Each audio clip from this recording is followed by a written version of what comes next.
hello, and welcome to episode 68 of Cutscene Convos. My god, episode 68. Been here a That's the while. year you were born, wasn't it, Hori? 68? That was the year, like the century. We got a big episode this week. Another Across the Spider-Verse character profile, getting us very hyped for that coming out next Friday. We're going to be talking about the Flash's final trailer and some early reactions to the film. More so the early reactions, because it's been a bit of a mixed bag. We're also going to be discussing how music elevates not just comic book movies, but movies in general, and how we're seeing that now even more in comic book movies. For those of you who live under a rock, Spider-Man 2, the video game, was announced at PlayStation Showcase last night. There is a lot to discuss. We've also got a pretty jam-packed Nerd News Network before moving on to week 2 of the Content Championship. And this is our first matchup in our new bracket. And it is going to be the Clone Wars animated series versus the Ben 10 OG series. So make sure you stick around for that. But before all that good stuff, Horizontal, how's your week been? It's been a wild week. I've had both very quiet days where I've got to chill, and then some crazy, busy, long days. I can't, it's all blended into one. I'm trying to think where I was.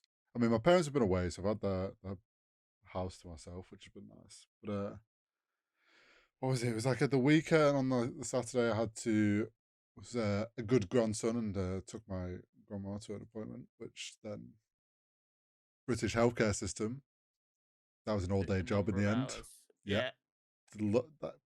It'd be like that sometimes. We'll not get into that, but yeah, NHS is great. Smile. Clap for them. And then work stuff, like weird work stuff where it's like things changing.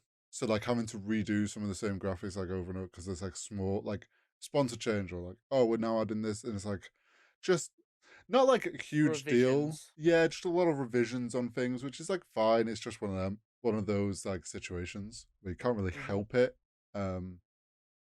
Also, I've been working on your stuff, which you teased on stream, and then some stuff for our friend Josh. And other than that, I've been gaming. We managed to get you on Valorant again without it needing a whole new act or character change or redefining I have to say, what the game means. I did enjoy that evening. I played very well, and I was very pleased in myself. You're a bit shaky that first game, but then you moved back onto Killjoy and you yeah. This is the thing. It's like I was like, oh, let's go back to my main. Went back to my main instant front. I'm thinking, why did I ever turn off? Why did I ever stop playing Killjoy? Even though she got nerfed. The thing is, yeah, she's been nerfed like 4 times and she's still got like the highest pick rate. It's crazy. They can't successfully nerf her. There's gonna get to a point where they either give up, which I think is what they've done now, or they're just gonna have to absolutely just bury her. Well, they'll just come out with. I mean, KO is generally a counter to everyone, but it's like I am the hard counter. They're gonna have to come if they want to. I don't think they can nerf her any more than what they've tried. So they're gonna have to come out with someone who just like hard counters, like I don't know, an EMP explosion or something that like destroys everything, not alone just cuts it off. But yeah, playing Valorant, still been playing the farming simulator. Connor's eyes roll as he just hears me say that. Farming simulator. Could you be any more normal? To be fair, I'm probably about to go back on the Destiny 2 grind because the new season's come out. New expansion. Cade's back. Well, so it's a new season, and then the Cade thing is them teasing what is the next DLC. Oh yeah. So each DLC has like 3 seasons, I think it is, or 4. 3. So they're already teasing the next DLC, and yeah, they're bringing Cade back, and it's Nathan Fillion reprising his role, which is very cool, and I'm very excited for. So yeah, probably going to be back on the Destiny bench. How's your week been? Has yours been less chaotic as mine? I am in a Oh, bit of a what's this the is a long phrase? pause. Yeah, I'm trying to not think of a negative word. Summer blues. I don't even really know what it is. It's just a bit weird. Feels like the day's going by really quickly, Yeah. but I'm not managing to get anything done because they're going by so quickly. But anytime I then like Moo. have a really productive day, I feel like I'm just completely wiped out, and I still have so much to do. It's just weird. Yeah, no, I feel It that. feels like it feels like I'm like struggling to keep my head above water slightly. Um, and there is that overarching feeling that it could just all go to shit at a moment's All those notice. plates that you're spinning. Yeah, exactly. But other than that, not too bad. Um, it's kind of content wise, we're in a bit of like a waiting period because like Mm.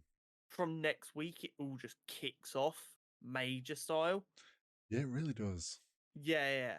I mean, let's get a little calendar up here. So next Friday, Spider Verse comes out. Yeah. Then 2 weeks later, The Flash comes out. Right. Then the Wednesday after that, Secret Invasion starts, and then we've Mm-hmm. got that for however many weeks. Um, then early July something comes out. I'm forgetting what. Then I go away on holiday, and then I'm back, and then it's Oppenheimer and Barbie, and What it's just mate, it's chaos. And it's just like this weird, like I'm sitting here waiting, going, we should definitely be getting stuff done here, but there's not a lot we can get done because we're just waiting for this stuff. yeah, no, It's mood like is. trying to prepare for stuff that you physically can't do anything for yet. Do you know what's funny? It's like it was this roughly this period last year when we had the down period of MCU where we were like, huh, let's add Star Wars into the mix. Mm-hmm. And we're like, this is great. And then it gets Add to the Rings point, of Power in. yeah, and oh, let's add Rings of Power. And then it got to like midsummer and everyone was putting out content. And we're like, we're talking about 3 different shows a week. And Yeah, they were like, every show's coming out on a Wednesday, and we have to binge them all before yeah, Thursday night. Yeah, it's it was a lot. can Marvel, DC, like, do you want to just like Just spread get some out a stuff bit out more?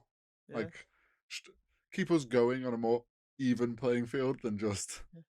ramping it out of It'd be nowhere. good. Instead of watching 6 episodes a week, we have like one every single week for the entire year. Yes, exactly. Be Um. much nicer. Anyway, Yes. let's get into this. So we've been with Across the Spider Verse coming up. There's just been so many Spider Men that we felt a need to get through. Hmm. Um. But one Spider Man has really taken the main stage over the last couple of weeks with like additional trailers and that coming out, and that is Spider Man India. So that is who we're going to be covering today.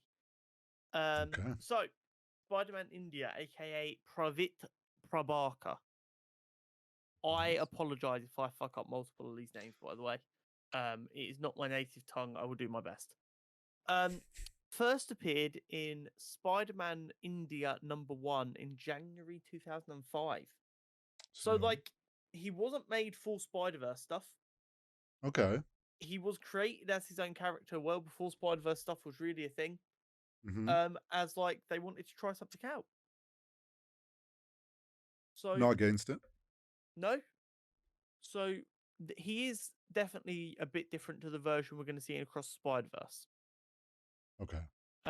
Because Pravit grew up in a poor village, not far away from Mumbai, Mm-hmm. with his aunt Maya and uncle Bim. After getting a scholarship for a school in Mumbai, they moved to Mumbai. Right. He was relentlessly bullied at school, with the only person who was nice to him being Mira Jain.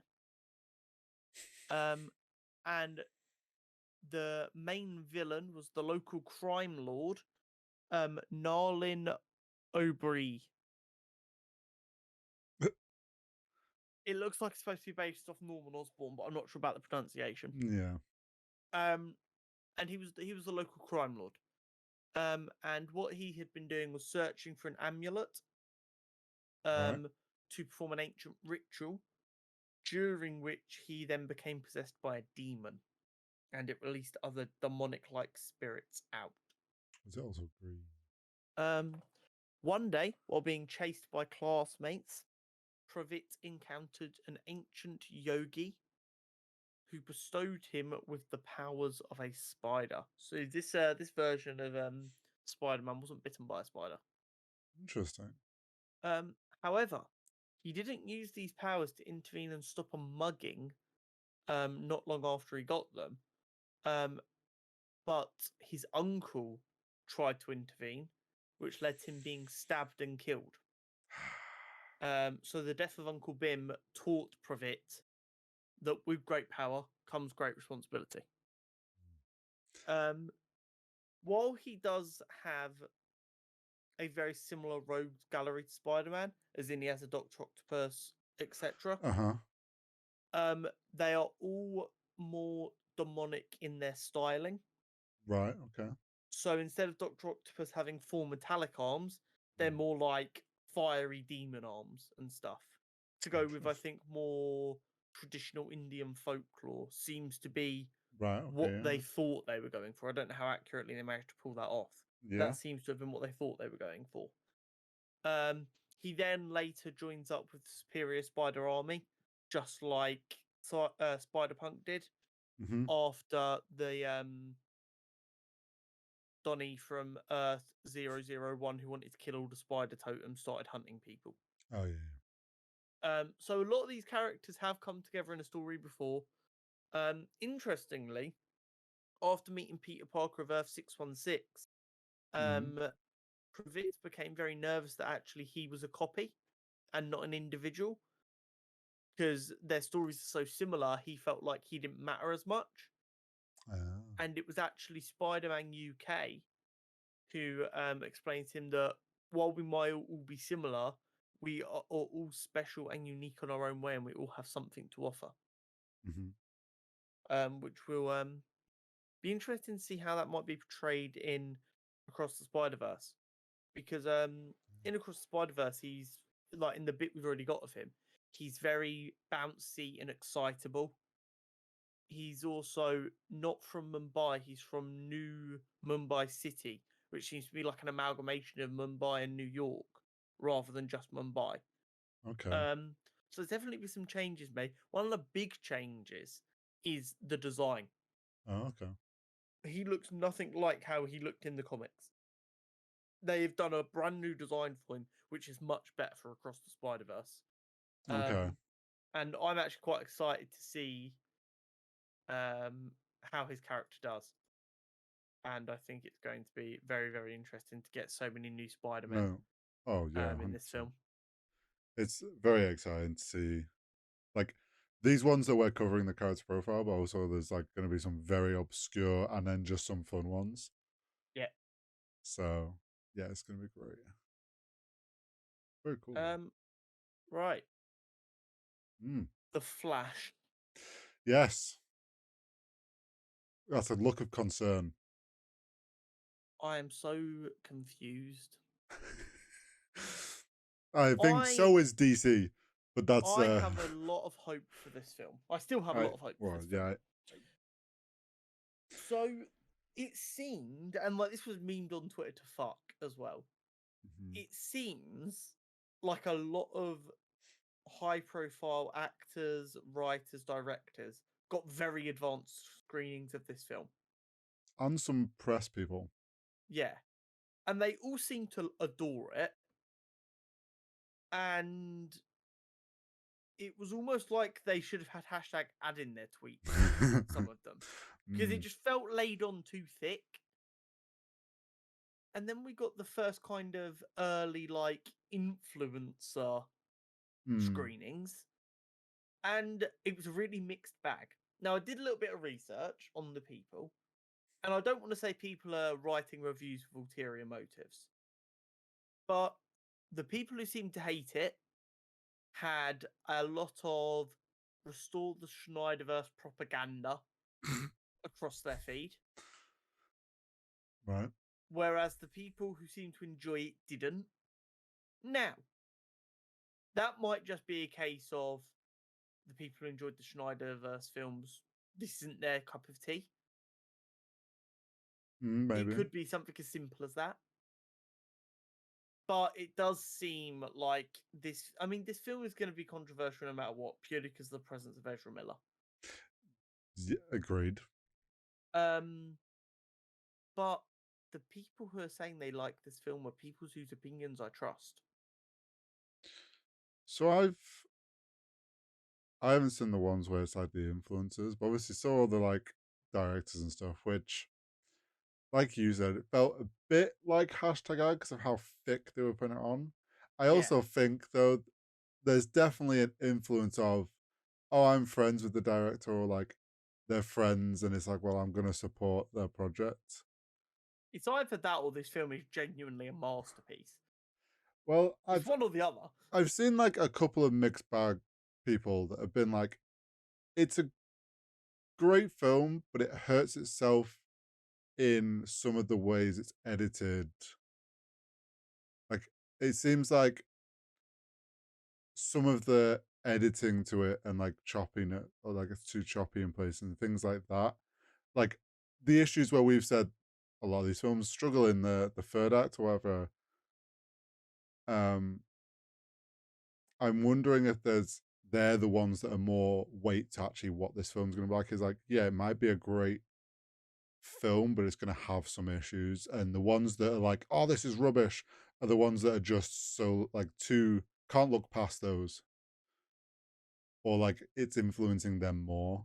I also think the Zack Snyder thing, it could be a case of those like fans of that are, this doesn't fit in the Zack Snyder universe very well, or like they're too much being influenced by it. This doesn't feel like it connects because they think it's still all meant to. I have a feeling Okay. that people who started to enjoy superhero content because of the MCU are not going to like this film. And people who've enjoyed superhero content predating the MCU, like your Mm. Batman Returns and stuff like that, and your old Superman films and your Christopher Nolan trilogies, I think they are more likely to enjoy the film. And I Okay. think the reason for that is the people who liked MCU films liked just that. They liked MCU films. And they're not willing to see a different style of superhero film that doesn't fit into that neat little box for them. I think I've been pretty vocal recently that I actually want to see comic book films be a bit more aggressive Mm-hmm. and try new things. And Yes, I you think have. that's exactly what we're going to get. Yeah, potentially. Um, I'm I'm still very on the fence with this film. I think that is the right opinion to have, but I need to blindly hope that it's going to be a masterpiece for my own sanity.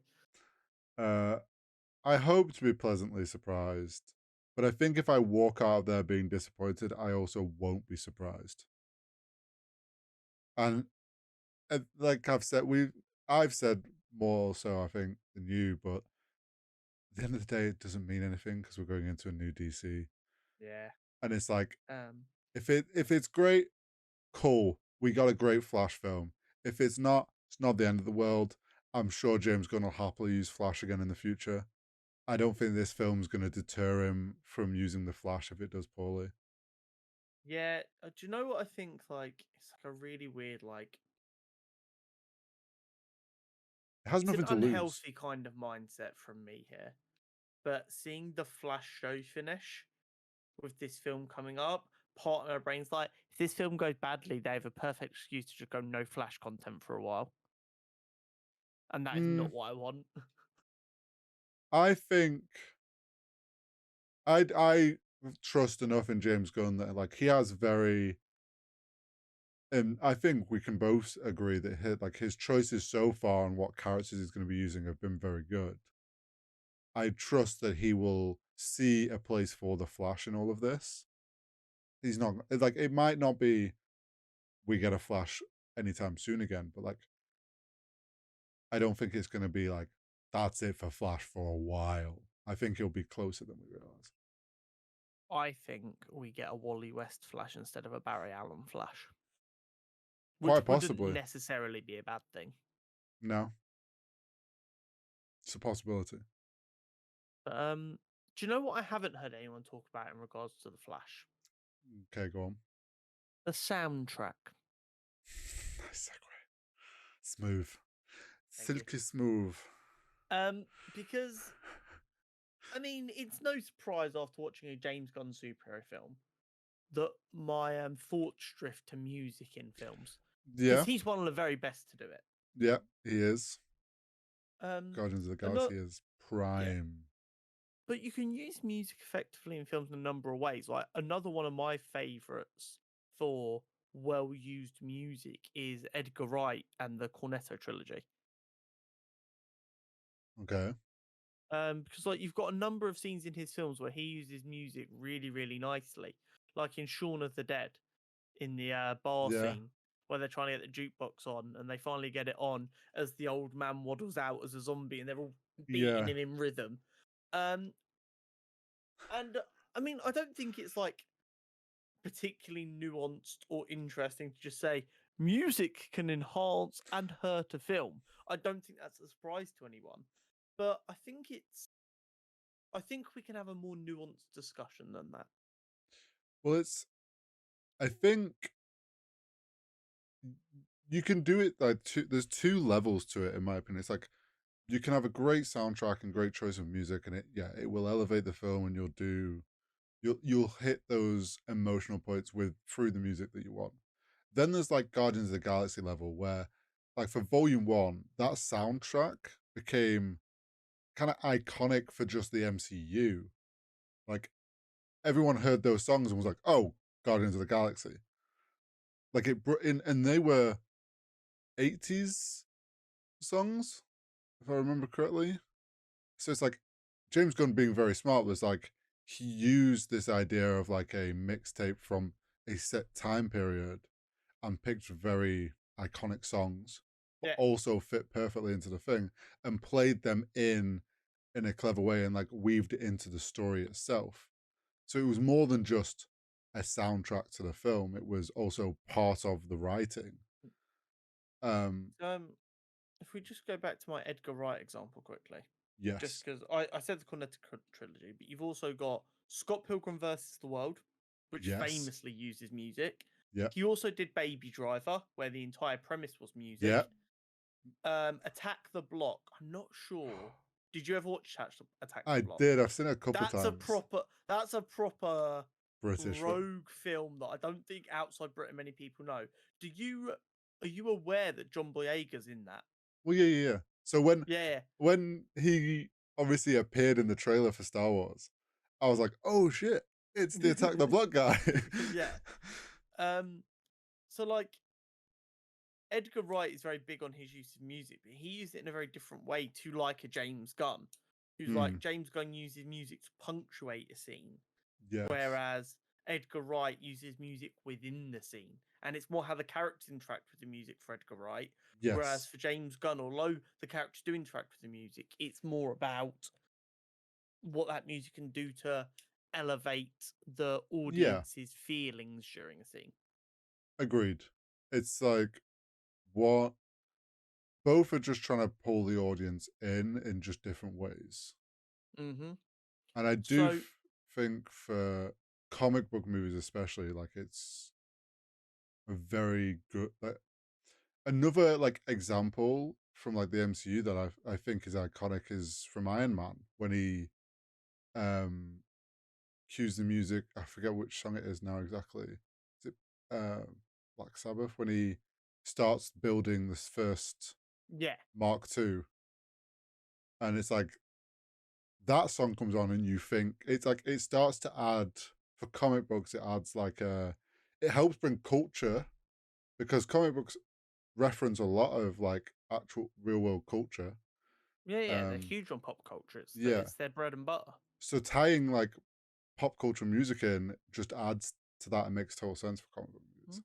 But I mean, even if you go as far as to look at the Black Panther soundtrack, which was done Yeah, mainly by Kendrick Lamar and others, some phenomenal bits of music in there. But as well, Into the Spider-Verse. Yeah. The What's Up Danger, which was used in the Ascension scene. Mm-hmm. I cannot listen to that song And not. without like mentally going back to that Mm-hmm. scene and recently on Twitter there's been a trend of like, oh, what would you love to wipe from your memory to be able to like see again for the first Yes. time? Just that Ascension scene would be enough Yeah. for me, because that is like masterpiece. And if they somehow managed to create a scene that good in regular cinema, it would win all of the awards. And the fact that it was animation costed them like being respected as much as it should be is crazy. Um, but I guess my question kind of is: do you think there are any directors who would be more well respected if they used music better?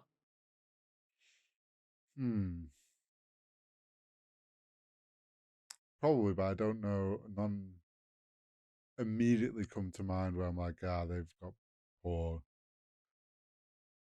or like they Because like the funny thing is, like, we talked about directors using songs that already exist, but if you look at like George Lucas, the man went and got John Williams, mm, the man who poops out Oscar-winning soundtracks and scores to score Star Wars, and Star Wars has some of the most iconic music of all time. true. Yeah, that's also another point. It's like if you get the score is incredible enough, like the film itself can make the score be I like mean, world Christopher renowned. Nolan works with Hans Zimmer a lot, doesn't he? Yes, that's someone I was just thinking of. Hans Zimmer has done a lot for like of scores for action films and stuff, and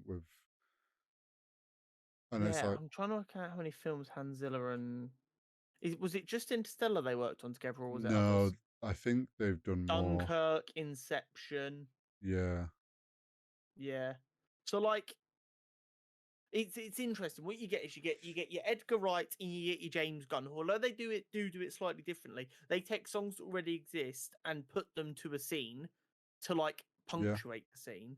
Or you get a Christopher Nolan and a George Lucas who have tight working relationships with these phenomenal composers that could who just pump come up out. with just some of the most beautiful music ever, perfectly designed for a scene.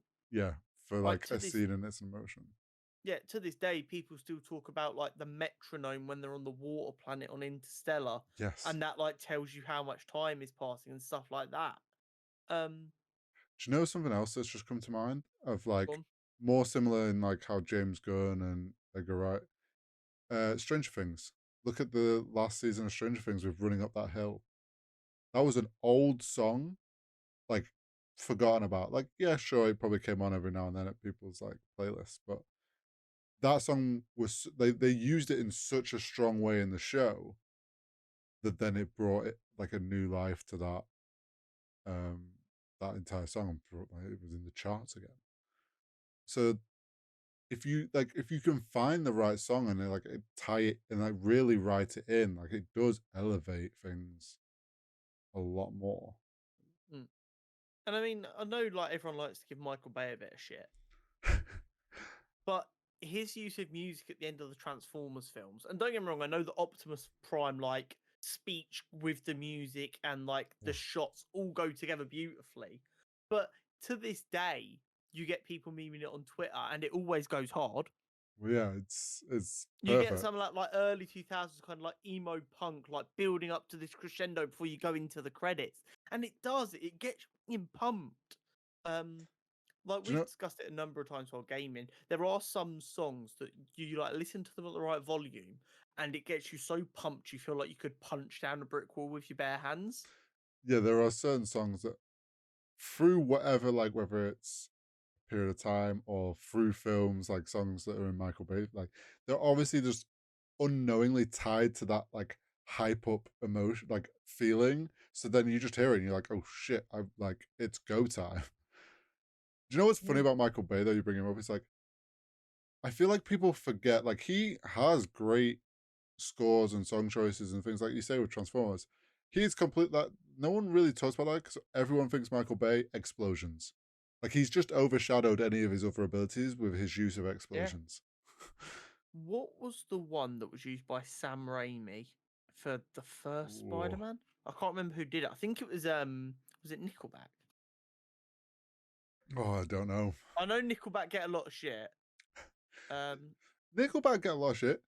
They produced some banging chart songs in such a Hero. short period of time. It was literally called Hero. Oh, okay. There you go. That's another one that goes really hard. And then you had one for Amazing Spider-Man as well. I can't remember who did that. That was another, and like for a little while there, and it's a trope that's come out of superhero films that I would be very okay with it coming back. Where you do have like this kind of song that's like really quiet, where like you get them final shots of the hero going out to hero again, Mm. like the iconic Spider-Man final swing, which is why the songs probably worked so well. You get it building to this, and you get to see them getting ready to go through New York, and then just as it goes to credits, you just get a massive hit, and it's just yes. I want that to come back. It's not often I want like a Trope. trope, thank you, to come back. That is a trope that I could live with for the rest of my life, Yeah, I I'd think. be fine with that. Because it does go hard. And you know what as well? I don't think people realized at the time, but I think people are probably aware now. I think that increases the you know how just when you're leaving a cinema, you have that initial feeling about a film, and that might change over the next few days. That Mm. last feeling is so important for how a film Yeah. is received. I think that carried a lot of the early 2000s superhero films because they all ended in that way. You're left with like this upbeat song that's getting your blood pumping. You leave film, that's fucking awesome because that song and that last little scene is still so ingrained in your mind. Well, let's look at the most recent film we saw, Guardians of the Galaxy. That final song, and they're all dancing as people Yeah. like as they go their It's separate it's ways. still like the most popular song on Twitter, on TikTok at the minute. Yeah, it's like the final moment. You either want a cheer, or you're gonna want like if it's a film where you want them to be really emotional about the ending, or sometimes like you want to end on a laugh, and like I think films that do that, like you say, like it really actually heightens how well it ages. I think Yes, because of it how really, really people does. rethink about that film. Mm-hmm. Um, But right. moving on.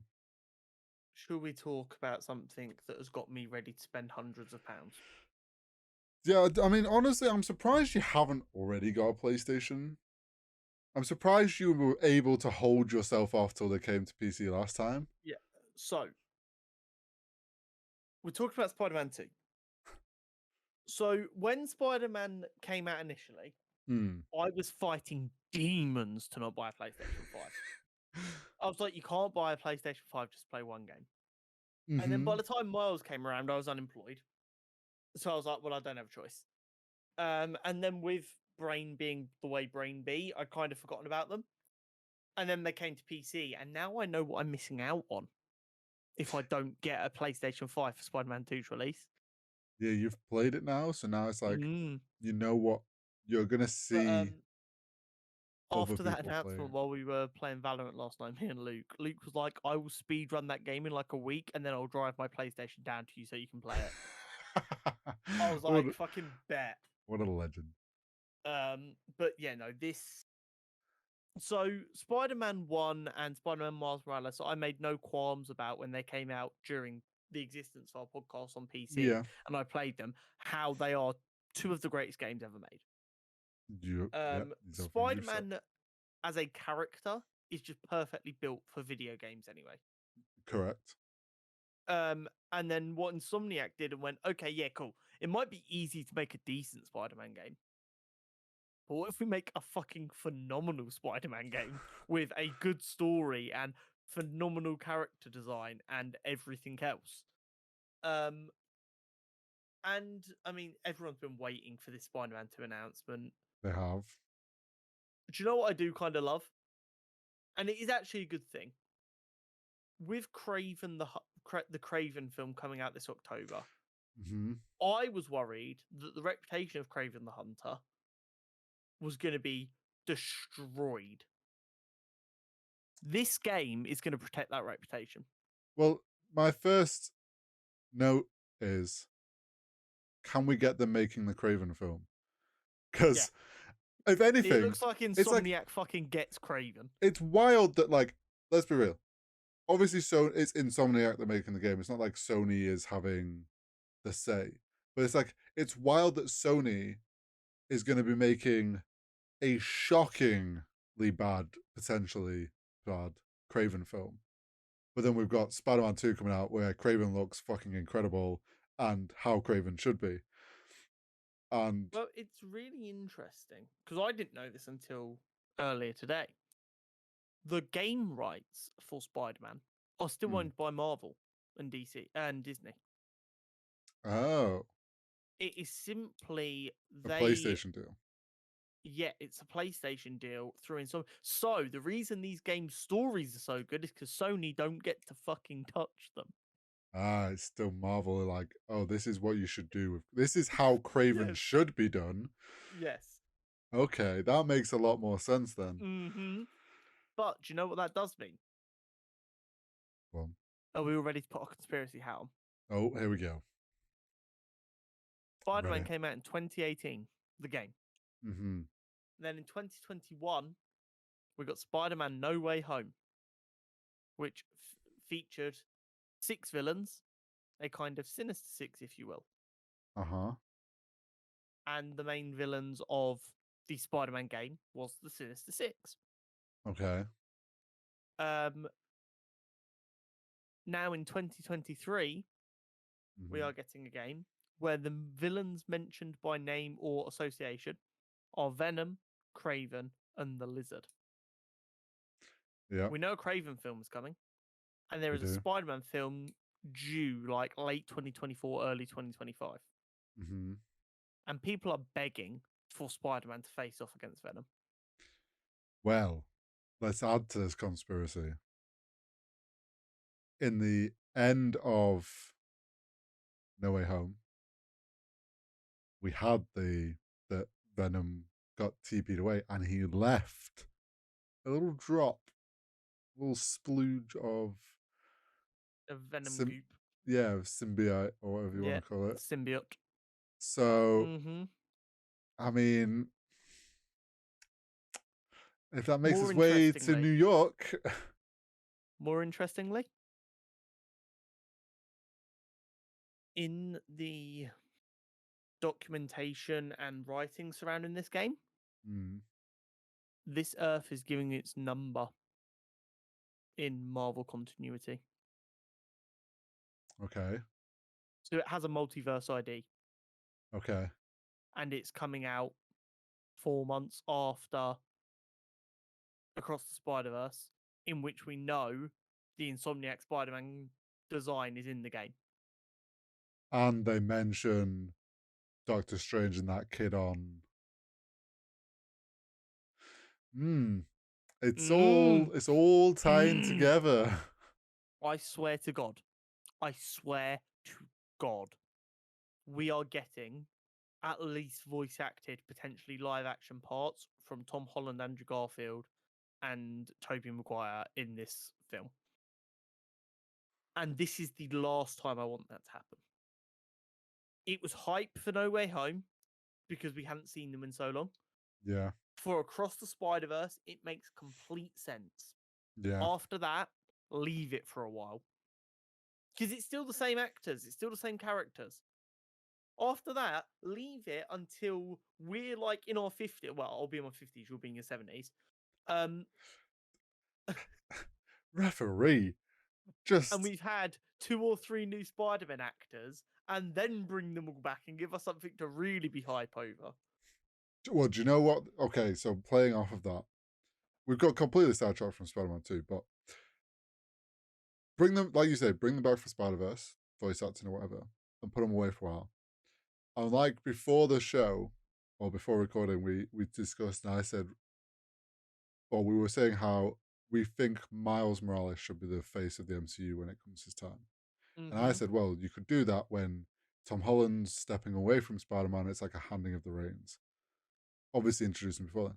What if it's like the point when that happens, if he's like struggling with like he needs to like kind of step away or whatnot, like that could be the moment where they come back again because he needs their advice. And they would Yeah. be older, so they can be like, well, we've stepped away. It's okay. And then that'll be like big full circle moment, wraps them all up, and they all get their like payoff at the end. Mm-hmm. We also got to see some of the quick swapping between Yes. Miles and Peter in game, which was fluid AF. Yes, it was. And I really liked how they showcased that with the idea of like, oh shit, that's a cross that I just can't get there. And it's like, oh, you can just swap to Miles. I'm wondering, is there anyone else they might let us swap to? Imagine a DLC for this game where you get more Spider-Verse characters. Gwen. It'd be so lit. I'm trying to think who else they could like add in that's like, oh, just swap over to, I don't know. Don't remember, the way GTA 5 did it back in 2013 was fluid as fuck for the time. Yeah, it was. Don't get me wrong, they did it in a very smart way, and there was random times where it would take a little bit longer because the systems just weren't as powerful, but they still did a really good job. With the speed and power of the PS5, brother, I genuinely won't be surprised if it is 100% as fluid as shown and they haven't made it look more fluid. So I have a hope that I won't be playing the game because I won't be getting a PlayStation, but I'll see people play it. I kind of hope that obviously there's going to be story moments where it's like, oh, I can't get across town, switch. But obviously the idea will be you can probably switch at any time when you're just like free roaming. I really hope you can.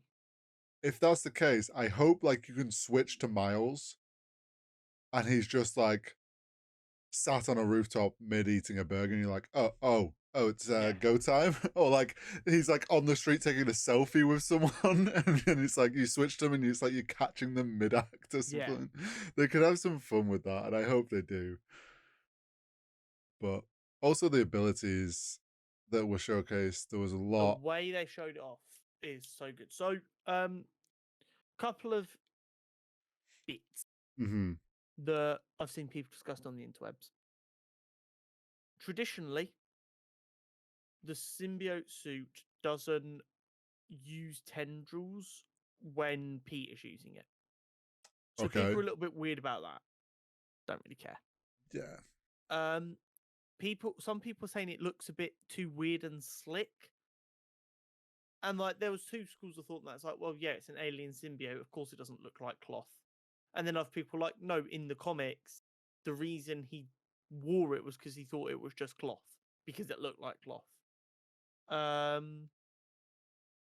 So at the end of the day, we've done more outrageous things. I'm actually what people need to be reminded of. Everyone wants to sit there as Spider-Man fans and go, the Raimi trilogy is the best trilogy. Yeah. If the Raimi trilogy came out today, you motherfuckers would be flaming it for changing how his webs work. Yeah. This is The true. Raimi trilogy, if it didn't have nostalgia behind it, would get torn to pieces by modern superhero film fans or superhero fans in general. Yeah. We need to take the kind of thinking we had towards the Raimi films forward with us, in the sense of, did I enjoy it? Did I feel like the characters were presented in a way I like? Was it an enjoyable film? Yeah, and it's like That's all that matters. if there is a slight change, has it really taken away from what it's supposed to do? So it's like Exactly. him using tendrils. Is it the same? Is it like how it was in the comics? No. Does it make a lot of sense for a video game to do abilities that way visually? Yes. Hell yeah. So Exactly. sure, it's not the end of the world. Also, like the way it looks, I mean, it's you also don't know, like you're going off what we've seen where he's already wearing it. How do you know that it didn't present itself as like a cloth looking thing and Yeah. it's just And let's be real. There's going to be a suit in game that is like a comic version of it, which is just going to be like a matte black? matte Yeah. black. So if it really bugs you that much, you're going to be able to change it anyway. Yeah. I can't wait because remember, they did like 20 suits in the games anyway. They're going to probably do more suits this time, but they're also going to have normal Spider-Man suits. They're going to have Venom Spider-Man suits, and they're going to have Miles suits probably. There's probably going to be like nearly 100 suits to unlock in this game. Are you ready for like a Spider-Verse styled suit? Well, they had them. Yeah, but In like Miles, they had a Spider-Verse suit, which was sick. now you're gonna get it. It changed the frame rate of the animation of your character when you were swinging to make now, it look now like you might get Spider-Verse. a Spider-Verse Venom suit. Don't. But yeah, there is a real chance that, depending on financial situations, I cop a PS5 or I steal/borrow Luke's PS5 to grind the fuck out of the game, buy a capture card so that I can stream it, and then never give him his PS5 back. Just take in about 200 console games to CEX and you might get about 20 quid off it. But yeah, no, I'm very, very excited for that. I think it is peak Spider-Man. And if you're someone who plays games but doesn't normally like action games, like more like adventure games, and you find yourself getting stressed out by the combat, please play these games anyway and just put it on the easiest difficulty because the story is so damn tight in the first two, and I'm sure it will be in this one as well. That if you're a Spider-Man fan, but like the amount of fighting that you have to in the game is what puts you off, whack it on the easiest difficulty. No one who's actually a fan is going to give you any shit for that. And if you're worried about that, just don't mention it.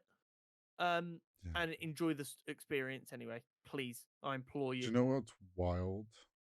Go on. This game's going to give us a better Craven story. I know. It hurts so much. And the film's going to come out and everyone's going to go, Spider-Man 2 did it better. Do you know what the good news is, though?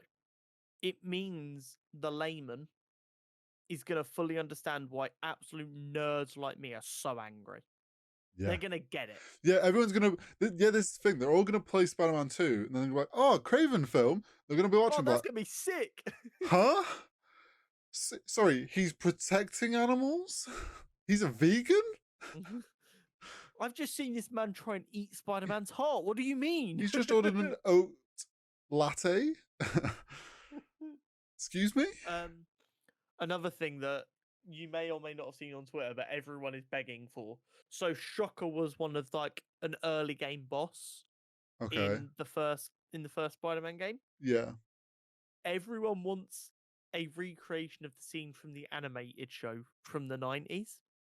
So when he gets the black suit in the 90s, basically the voice actor for Spider-Man did a very similar thing to what Yuri's done for this, which he just makes his voice a bit more gravelly and a bit more intense. Yeah.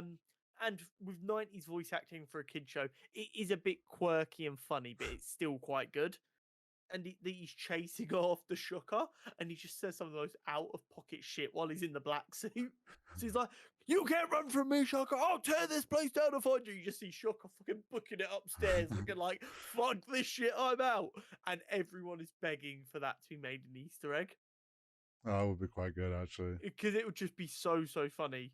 Because you know the trend at the minute, it's like, oh, so-and-so has the chance to do the funniest thing ever. And it's two pictures that make no sense. Everyone's like, what are you talking about? Someone did that, but with the Shocker and Spider-Man. And they're like, no, but for real, you have an opportunity here. Yeah. But yeah, very, very good looking game. And I cannot wait, to watch playthroughs of it, but also hopefully to get my hands on it and not wait till 2025 to play it. Especially with PC or PlayStation PC ports of late, I'm not even confident that Insomniac will go free for free and make it a good port. Yeah, and also for my own sanity, I need you to play it so I don't have to hear about the pain you're going through on a daily basis of not... Me just sitting here watching my 9th different playthrough. It's like a streamer just crying into it's going to be the style of podcast like, oh, how's your week kind of been? It's like, oh, I've still not played Spider-Man. I've watched 10 different people play the same mission. But hopefully not. My ideal situation Here we go. would be just before the game comes out, they announce their PS5 Pro, and they offer a really good deal for the PS5 Pro and Spider-Man 2. So I buy that. I also rebuy Miles and Spider-Man. And then I book a week off work and stream all 3 of them back to back to back. And then I don't touch my PlayStation again until Wolverine comes out. Just shelve it. Yeah. Nice. Anyway, should we get on some nerdy news? We shall. The order of this is not ideal. I tend to try and leave the heavier news towards the end. Yeah. But it is definitely the biggest piece of news. Ray Stevenson, who is playing, I don't know if we know the character's name yet, but a big role in the Ahsoka series. I think we did, as people that did work it out, and I can't remember it because we discussed it on the podcast. But he plays a big role in the Ahsoka series that's coming up. He's also voiced a number of characters in animated Star Wars stuff, as well as playing one of the Asgardians in Thor's little gaggle in the first 2 Thor films, and a number of other roles. He was also in Black Flag. I don't know if you ever saw that. Yeah. Has sadly passed away at the age of 58. Yeah, which is not old. No, not old at all. I mean, it's younger than my father. Like, it's really, really young in the modern world. It's come as a big shock to a lot of people in no surprising way. I don't think anyone's ever expecting to hear of someone's death. But I think it says a lot about how talented a professional he was, the speed at which so many very high profile people he's worked with have come out to comment on how phenomenally hardworking he was. Yeah. And it's such a, especially with Ahsoka coming up, and like we've talked about how excited we are for Ahsoka, and he's playing like this Sith guy, and what's probably going to be an incredible role. It's such a shame that if that's a character that was meant to continue, that he won't get to continue on. But I'm also, it's kind of in a way glad that he'd finished doing Ahsoka, so at least that's like he gets to go out doing Star Wars, which and I mean Star Wars was a big part of his career and he loved it a lot. Him and Dave Filoni were very close and he enjoyed working with him. But I definitely think it's gonna hit quite hard because we've been led to believe that this character might be a very 3-dimensional antagonist, with the teasing of the orange blade and what that could, not the orange blade, it's like a ready orange blade and what that could mean. And he looks like he has a major role in some of the show. So it's going to be very sad. And as his last works, I think it's going to get potentially even more eyes than it was going to get out of people who want to pay their respect by watching his last work. Agreed.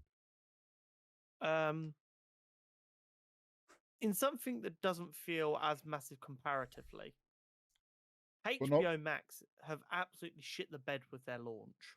Really? I would never have expected that. That's a shocking news.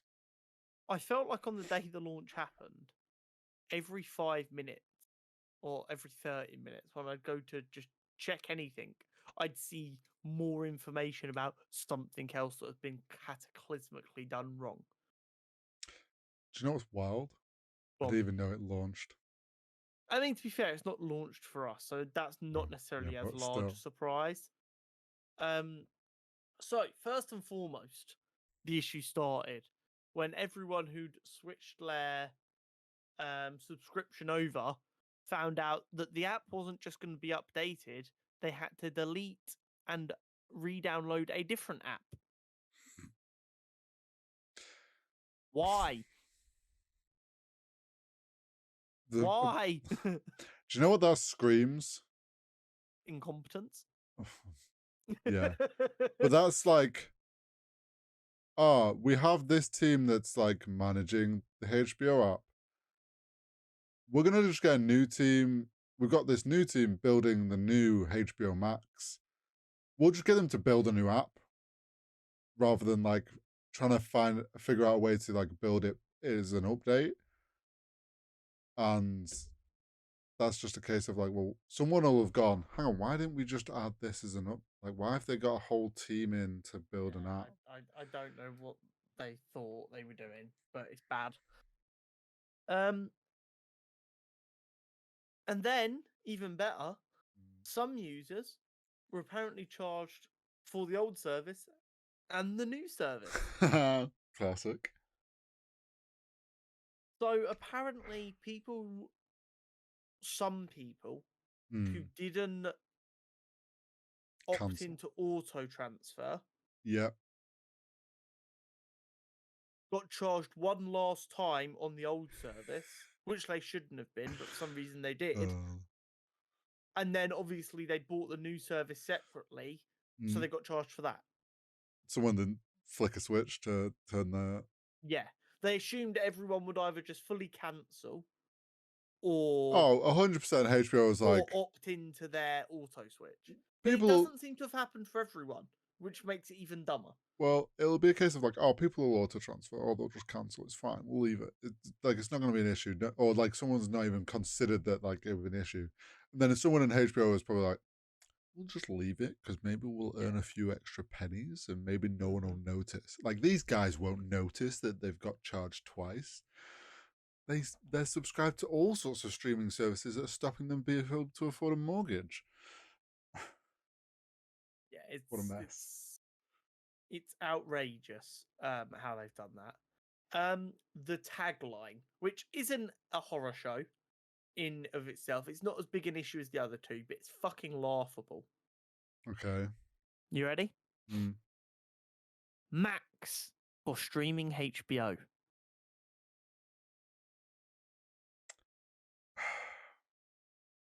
Do you know bro, what? Why'd you even bother with the rename? Here's the thing, right? Something like that. After we saw the rebrand and the just like the ridicule the graphic design community has given this whole rebranding, like it does not surprise me that this tagline is as bad as the rebrand. Like the whole thing's.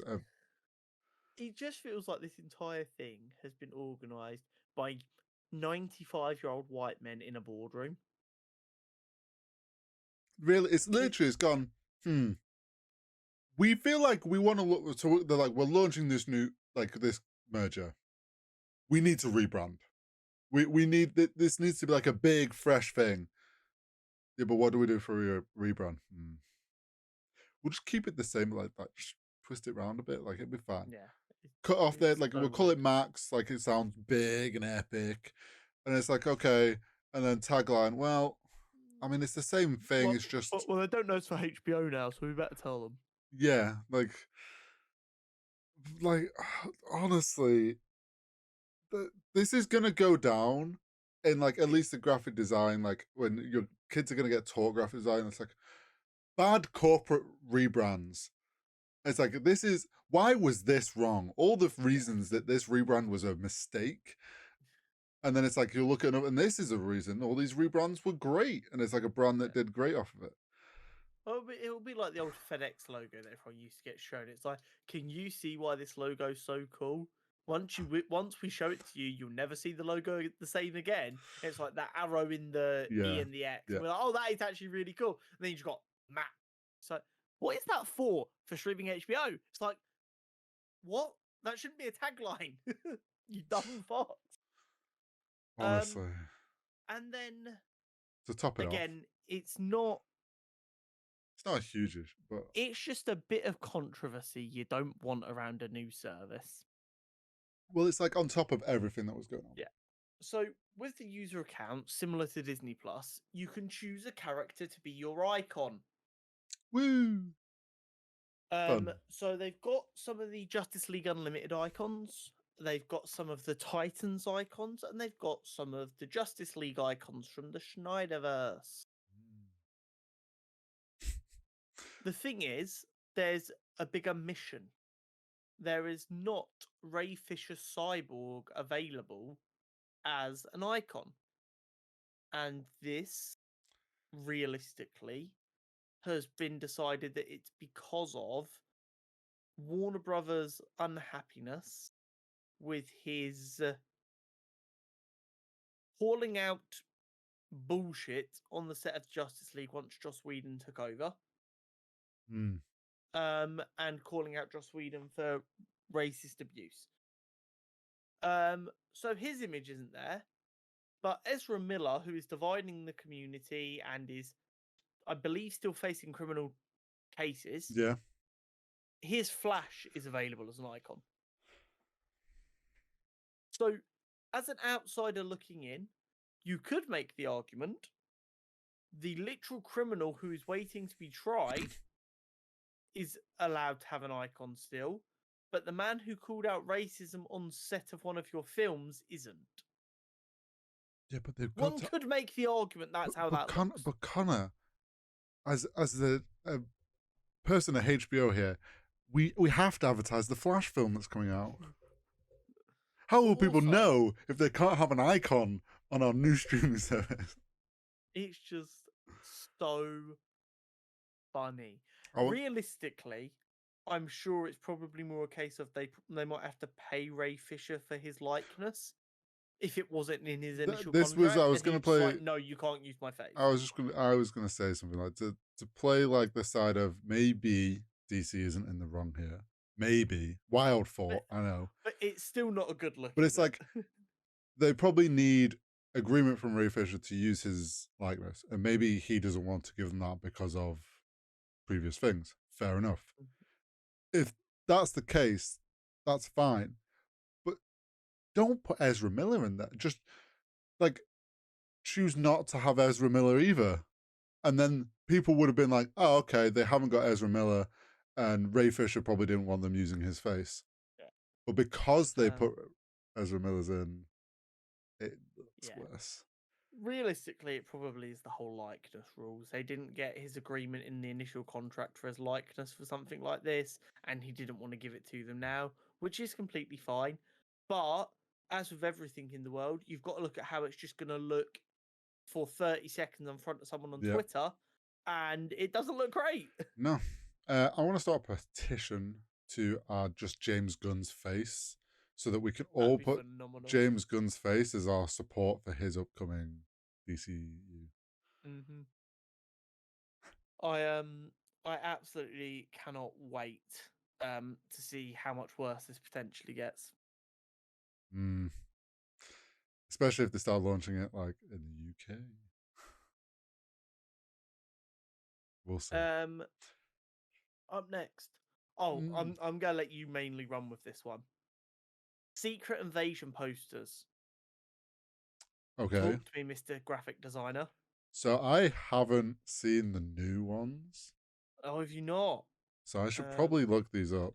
I meant to do it before and I forgot. They are very, very cool, and I think you're going to be in love with them. Because I've only seen the ones that, like the ones we've already seen, if that makes sense. I'm presuming if I put it on Twitter, I will find it.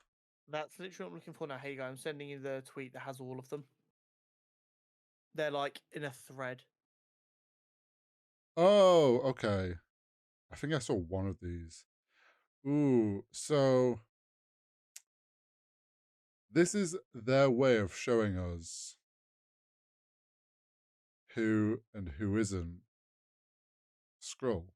No, it's just they've done it for all of the main characters to go, you can't trust anyone.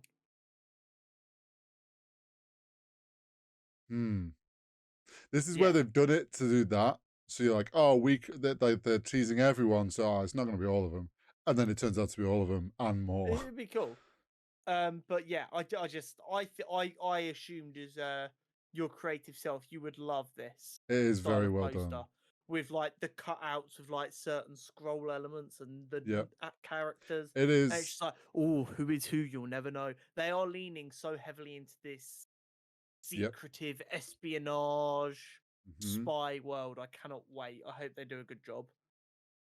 And I mean, going off the fact that Marvel themselves tweeted, who can you trust? with the posters. Yeah, it is a very cool idea, and like you say, leaning into this idea of we don't know who's going to be what. Um, Definitely one of the more cool poster designs that Marvel's come out with. They're getting better. I think after Doctor Strange, we seem to have been on a bit of an up I with think they posters. realised how over the big head posters we are. Yes, people kind of called them out on it around that time, and it was just like, okay, maybe we need to start. Yeah. Because what Marvel kept on doing for a while was they just did the boring big head poster until the film came out, and then they'd release like alternative design ones which were sick.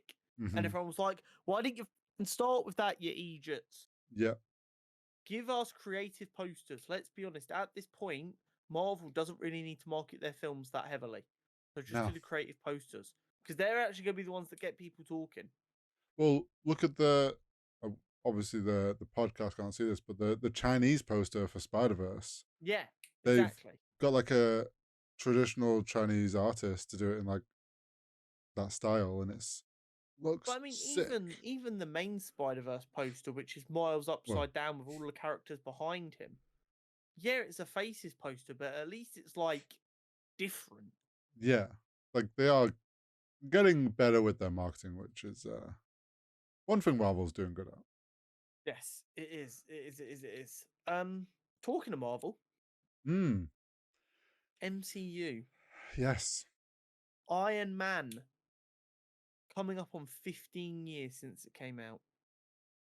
which is wild that it's been 15 years. 15 Back when you years. were like 35, the first MCU film came out. Two in a day. Two in one day. There was a third, I think, Actually, in yeah, no, this. there is a third. Uh, yeah, God. absolutely ripped you today. Yeah, I'm just gonna Deal with it. rip these arrows out of me. It's fine. Like Uh, but yeah, 15 years. I mean, I was what, yeah, it's 12, wild. 13. I was at What 8. wild that it's been that long. Wild that that film kicked all of this off. Yeah. Marvel put out a little one-on-one style kind of chat thing with Kevin, not Kevin. Why am I blanking on names? No, it John was Favreau? John Favreau and it was Kevin and John. Yeah. John Favreau was blanking on me. And they were chatting about making Iron Man 1 and kind of like what it was like when they were in the process of doing that. And they talked a bit about like John Favreau joked that this is going to keep us busy for the next 10 years. And it's like, oh, well, here they are 15 years later, still going strong. And like they kind of, when you think back, Iron Man 1 had a incredible cast. Yeah. Really. It like Yeah. it had such a strong cast, and they were like, if it had died right there, like it would have just died as a great cool. Iron Yeah. Man was a great film. Sweet. What's next? But like it turned into something more, and I think it's pretty cool watching them just chat about it for a little bit. So I definitely Mm-hmm. recommend anyone should go watch that. Yeah. It'll be weird to think in 5 years we'll be getting like 20th anniversary celebrations for the first MCU film. Oh yeah, we really are It's gonna wild. be crazy. It's wild out here. Yeah, I've seen every MCU film in cinema, and before I'm 30, we're going to be celebrating the 20th anniversary of the start of it. I think there's only one I've missed from cinema. Really? Yeah, I don't think I saw the second. I didn't see the second Spider-Man in cinema. I didn't see Far From Home. Yeah, That was a good film. I know it got a lot of hate. I think it was I unjust. enjoyed. But in even bigger anniversary news, Yeah, 40 years since Return of the Jedi. I was what now? um, Rory had just had his first beer. my first beer. Yeah. I was gonna make a really out of pocket joke then, and I stopped myself because that's not appropriate for the podcast. But uh, yeah, I know 40 years since Return of the Jedi as well. Yeah. Like, and we were just talking about like last week about the Star Wars films and ranking them and whatnot, and it's like, Yeah. they've It aged. still holds up. Yeah, it still holds up 4 years on, which is a testament to George Lucas and what he built. Yeah. Yeah, they were so far ahead of their time. It's unreal. Yeah, it really And the is. problem is, growing up, we'd watch it, we'd be like, "Oh, this looks okay," not realizing compared to what else was coming out at the time that Mm, it was mind-boggling. yeah. That's Um, that's the thing, right? It's like nowadays we watch them back and we're like, oh, these hold up really well. You don't yeah, have a perception of like when this was releasing in cinema, yeah. this was like nothing people had seen. The original trilogy, for the most part, looks better than the prequels. Yeah, practical. And It's all and practical. That's yeah, why. and that tells you everything you need to know. George Lucas mastered the balance very early on of practical with dummies and puppets, and then you touch it up with And miniature CGI. Yeah. and a lot of miniature work. If you take them skills today and use them the exact same way, you wouldn't Mm. even know. You wouldn't even know. It'd be so good. Imagine if Marvel went to the kind of miniature, highly practical, and then CGI to touch it up. You'd never hear another complaint again. Well, I know it's probably the most expensive way to do it, well, but my god, it'd be so good. let's look at like what is the modern day version of what Star Wars did back then. Is like what they're doing with Mando with the um Oh yeah, with um, their special stage with the yeah, walls. Yeah, with the virtual stage. Like that is they still use a lot of practical, and they've just found a way to add in digital essentially in a practical way to make, and it's like imagine they went back now, like imagine they start leaning into doing miniature work on a virtual stage. Like it just looked like it was like it would look 100% real. you know. Are you ready for the best analogy I've ever made? Go on, there we go. The original trilogy is to special effects what Avatar thinks it is. I mean, yeah, I mean Avatar is Obviously, all the levels are CGI. different. The Well, it's levels are not actually all different, CGI. but what Avatar thinks it's given to special effects is what Star Wars actually did give, as well as also actually being good films. Well, Avatar has helped push CGI. Star Wars helped push VFX as a whole, and that included CGI, practical, like compositing. Like Star Wars pushed everything, whereas I would say Avatar has pushed CGI just as strong, but not necessarily like the other thing. But I think Avatar just showing how good CGI can be has actually hurt the industry more than helped it. Yes and no. It's allowed. I would say that the benefit Avatar has brought is it's like the studios like Weta and stuff that have worked on it and had to develop these tools to like improve their simulations has meant other films have looked better. It's like it's that first person like because that's what Star Wars did as well. Like at least with the prequels, was when they were learning CGI, it's like it was a lot of they built their own tools to do a thing that they wanted to do, which is what Avatar does, and then it's allowed it to like other films to then they can go to another film like yeah we can do water effects now like realistic water effects. What do you want to do? Yeah. I've got Kong and Godzilla fighting in the ocean. Cool, no problem. But yeah, shall we move on to the Our first new battle of the content yes, championship bracket? our new segment, still Yeah, fresh off the press. yeah. We gave a little taster last week, so if you want to get up to speed on how that works, go watch that. Mm-hmm. I agree. This week It's a good one. we've got the Clone Wars, the animated TV show, Mm. up against Ben 10, the OG series, also an animated TV show. Both aired mostly at a similar time. Yeah, You ready to get into this? here we go. I'm ready. I already Okay. have my thoughts on my. Yeah. So, reminder of the categories that we discussed to rank. Yes. Personal relevance. How well it is aged and rewatchability. These are very individual and objective categories.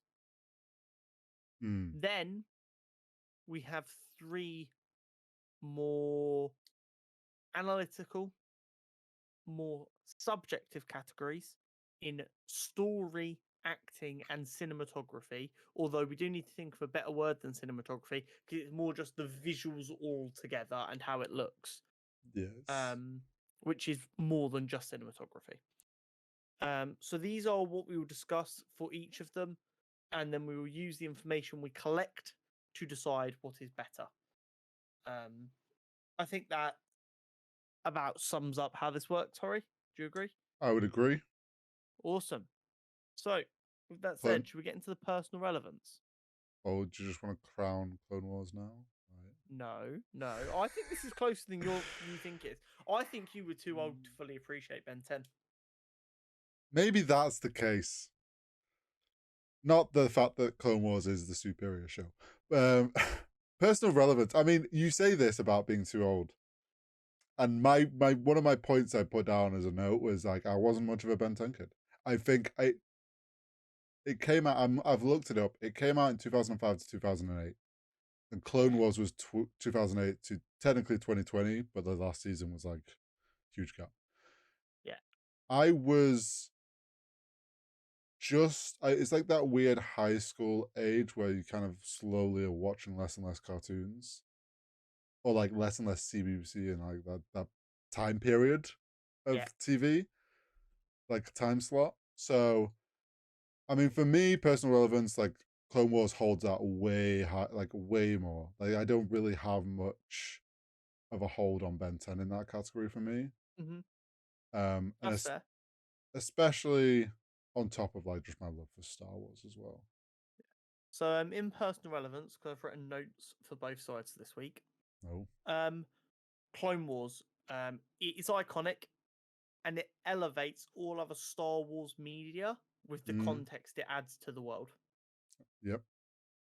But with Ben 10, it feels like the last genuinely unique piece of children's media, as well as being fun and different and just perfect energy for what a children's cartoon should be.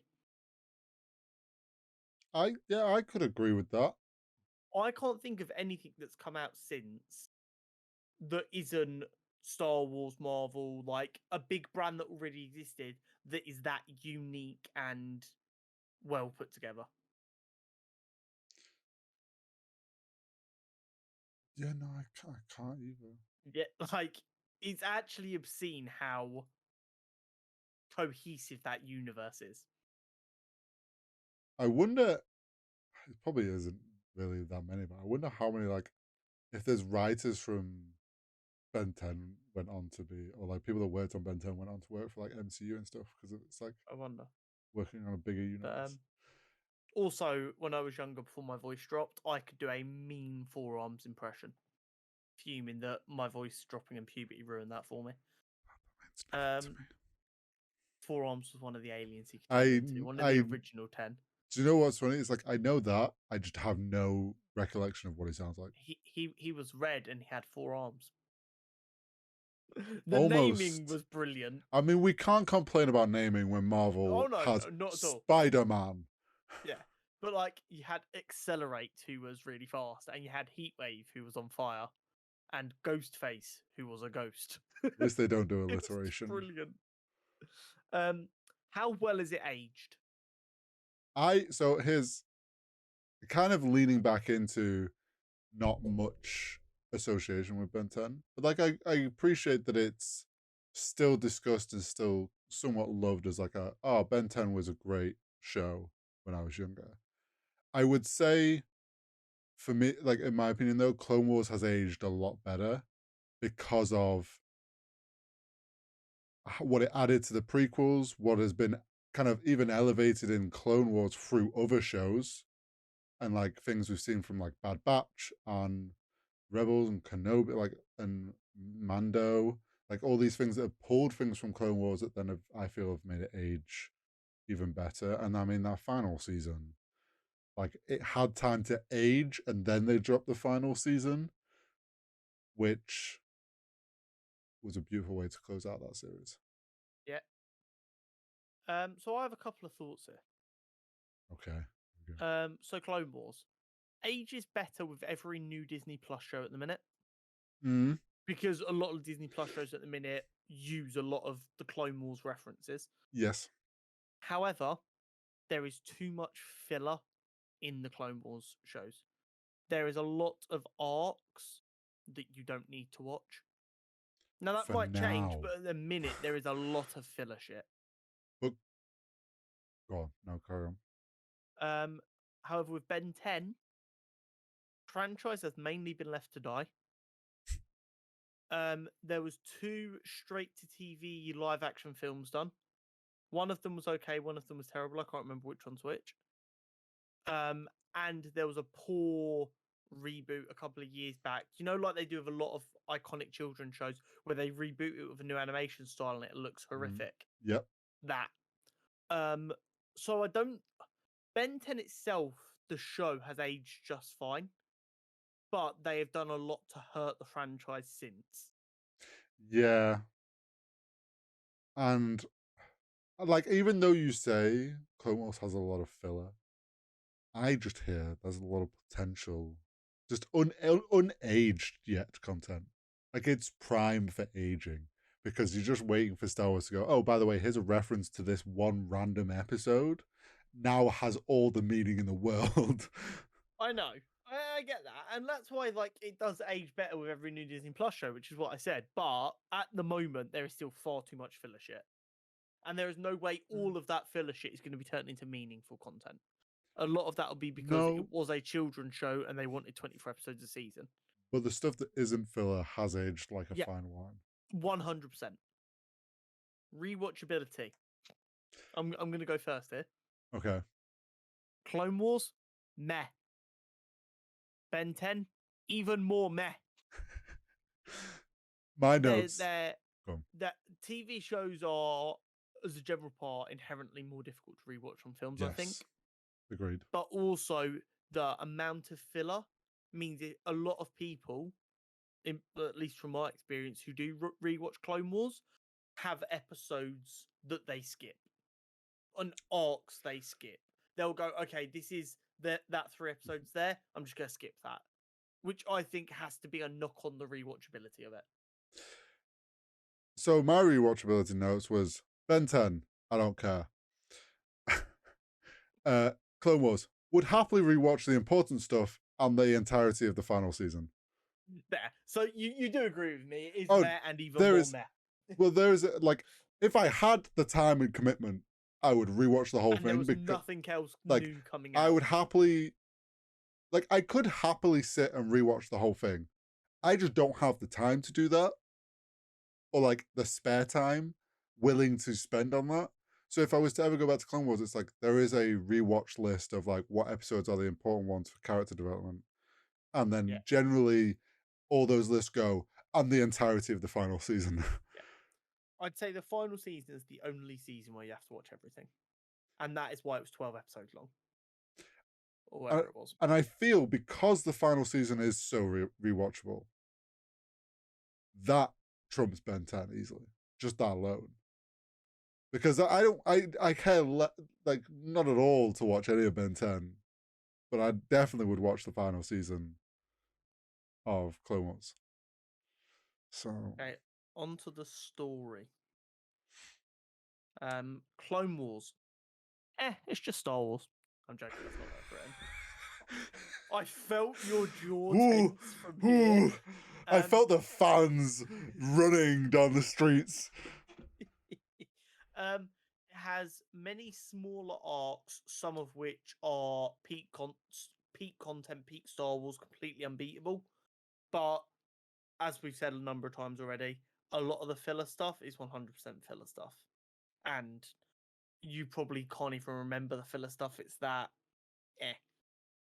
But even the filler stuff is still okay story. It's just nothing massively important.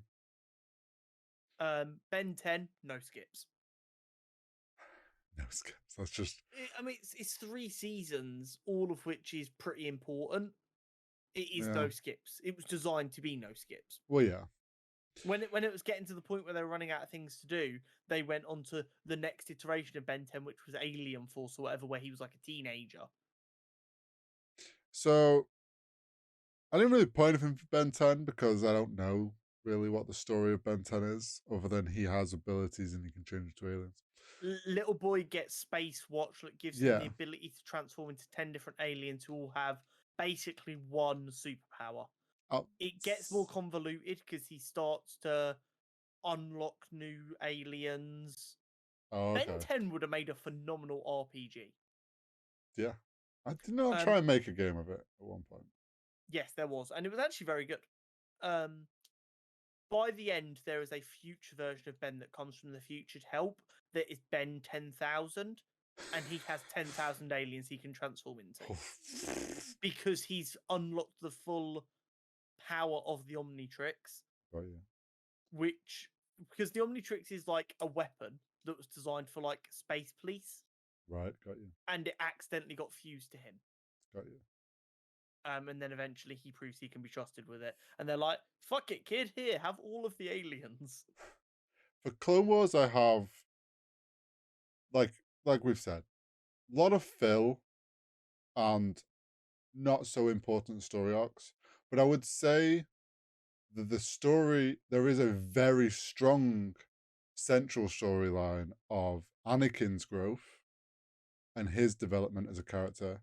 And the story, although what went on wasn't maybe very memorable, it did an excellent job with its story of making you fall in love with the clones and actually giving some weight to each of them as an individual. The Clone Wars turned Order 66 in from a moment from Revenge of the Sith that's kind of cool to the most heart-wrenching, gut-wrenching, horrible thing that at every opportunity they throw in our face just to get cheap emotion. And I feel like, yes, Ben 10's a no skip, and you can watch it all for the story. It probably has a very cool story, but I do feel like the strength of that central storyline of like Anakin and knowing the clones. Let me put it this way: Clone Wars has peaks and valleys. Ben 10 is a flat desert. You know what you're going to get with Ben 10, and you're not going to be disappointed. But then peaks in Clone Wars are just so damn good. They really are. Yeah. Acting. Again, I don't have a lot of notes here. It's trickier when it's just voice acting. Yeah. Clone Wars, better than the prequel movies. There are some very, very skeptical bits of acting in the prequels. Agreed. And then for Ben 10, I went for a TV show in the mid-2000s, it goes hard. And it really does. It's actually really good voice acting for a Cartoon Network show in the mid to late 2000s. Yeah, I mean, it was Cartoon Network. Like, they had their decent voice actors. They actually have a very good reputation for very good voice acting. You've got to give it to them. I would say with Clone Wars, there's majority of it's like, yeah, it's like it's better than, like you said, better than the prequels. I'd say there's certain characters where it's like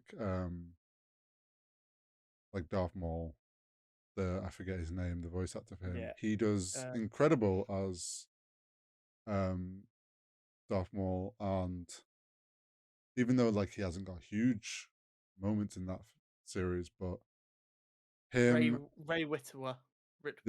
Yes, and the voice actor for Kenobi in the series, he's excellent. That's a very famous voice actor who's done loads of roles. So there's like the ones that were like their big name characters. I think they did like great performances with their voice acting. And I know Ahsoka's voice actor has, I mean, now that she's come into live action, has played a huge part in helping kind of transfer that to the live screen. Yeah. Cinematography. Yeah. So this is obviously for this going to be more about the animation styles. Yeah. Um. So for Ben 10, I went very traditionally animated, but the alien designs are flawless. Yeah. The design for the aliens in Ben 10 is really really good, really impressive. I love the Yeah. creativity from it. You can't do much better. No, Um, and yeah, I would agree on that. and then with Clone Clone Wars. Wars, I said not massively unique. I don't think it does anything to really differentiate itself, but it is a very high quality animation nonetheless. Um, and it makes sure that it's consistent. Yeah, so Ben 10, I haven't really got any. I would agree on like the character design and stuff for Ben 10. As you say, very unique. They knew what they needed to create, and they like it had to be iconic, like looking characters. Like easy, it's a kid show. Like they nailed it with what they needed to achieve with that show. Clone Wars, I would say, kind of has like an upwards curve on like it starts off as like, yeah, it's nothing crazy.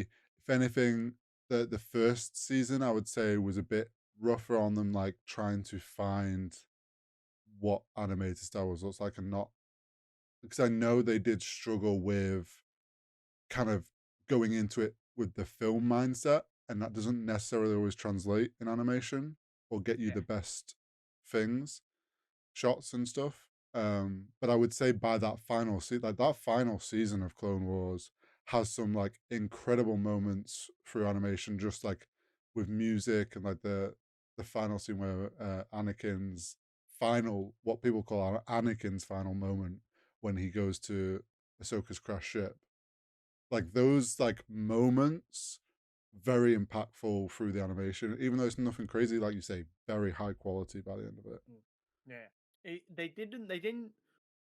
I think the best way to put it is like when it comes to like good food, there's a Mm, couple of ways to good food. You either take cheap, crappy ingredients, and a masterful chef turns them into something edible, hmm or you get really good quality ingredients and you don't fuck with them. That's what Clone Wars did. It went, we are going to do really clean, solid animation. We're not going to try anything fancy, and we're just mm, not going to fuck with it. We're going to make sure that everything is clean, easy to look at. We don't want to do like an anime studio where we try a brand new style. That's what they ended up using Visions for. yeah. We're going to do a very consistent style that's easy to maintain, but we're going to make sure it is of the highest quality. hmm Um, so you can't fault it. I mean, as much as I love Ben 10, Clone Wars does win. Yeah. I think Ben 10 does deserve more respect than you were giving it, though. To be honest, for the most part, it was me trolling. Mainly, all came from I wasn't a Ben 10 kid, and then like I think we said at the beginning, like I I was like at you that then, Rob. age. That I was at the age where it's like it started coming out, but I was kind of past it. Yeah, I get Um, that. so I've never given it much time or weight. So because of that, it's like I have no attachment or anything to it. Whereas Clone Wars is like huge. I love Clone Wars. I think it's done phenomenal things for the Star Wars franchise, um, past and present. Like it's fixed a lot of things and it's set up a lot of new stuff that is just producing. How many episodes are there? Of Clone Wars, No, no, Ben 10. oh, The original series mm-hmm. was 4 seasons of 13 episodes. It's So only what's that? 50 episodes of the I was first gonna say that's like original series. 50, 52. Yeah, Yeah. 52. It was like tight. It didn't fuck about. So I have the And then Clone Wars is then they went 133. yeah. And then there was 52 episodes of Ultimate Alien as well, which is where he's a teenager, Right, which was a okay. lot which was really really good. I would love it if maybe not a Marvel, but like someone with enough money bought the rights to Ben 10, turned it into an ongoing comic because that could slap, Yeah. and then gave us a high quality animated show. Yeah. Because it could be so damn good. But yeah, that is our content championship for the week. And First of the bracket. Yeah, our first winner is Clone Wars. We don't know who they'll be going on to face yet, but they'll be facing someone eventually. They will, and it'll be interesting to see if anyone is strong enough to get in the ring. Indeed. Next week we're going to be having X-Men Origins Wolverine versus someone, because I am behind and haven't worked out all of my picks yet. Yeah, Connor reminded me to do my picks, and then didn't do his own. Yeah. What this is? What timeline is this? We're in a new branch. There's a new branch that's formed. The TVA is going to be arriving at your house in a minute. Kicking down the door. Yeah, you're just going to see a portal open behind you, and that's how the episode's going to end. Just. See, you said that, so now you have to edit that in, dipshit. Well done. No, don't. Just going to see Tom Hiddleston step out behind you. That'd be such a hype way to see Tom Hiddleston being in next week's episode. Imagine. I've just realised the voice actor for Ben Tennyson. Oh, yeah. Yuri Lowenthal, the voice actor for Spider-Man and Spider-Man games. I mean, he's also the voice actor for a lot more. Well, yeah. But that's just funny. Wild. So yeah, that is it from us this week. We'll see you next week for episode 69. Nice. Funny numbers. I mean, after this one, we're not going to get another funny number until we're like 90. So on episode 80,008, no, 80,085. What about 420?